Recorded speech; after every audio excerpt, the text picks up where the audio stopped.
Hello welcome to NIN media. Pakistan ప్రజలు వాళ్ళ దేశాన్ని కాపాడుకోవాలంటే ముందుగా మతం మత్తులోంచి నిద్రలేవాలి.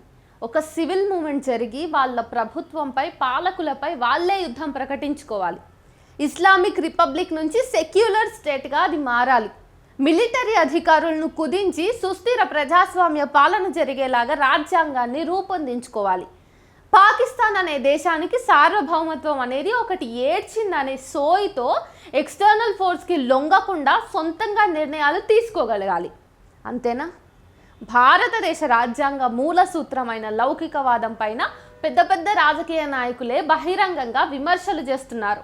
సెక్యులరిజం అంటే ఒక బూతులాగా చూస్తున్నారు.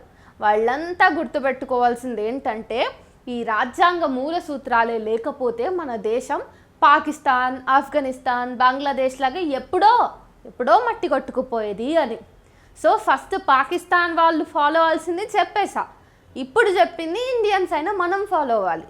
లేదు రాజ్యాంగం వద్దు నాకు అది ఇది అని అనుకుంటే మనం కూడా ఒక ఉగ్రవాద దేశంలాగా కొన్ని సంవత్సరాల తర్వాత మారుతామేమో.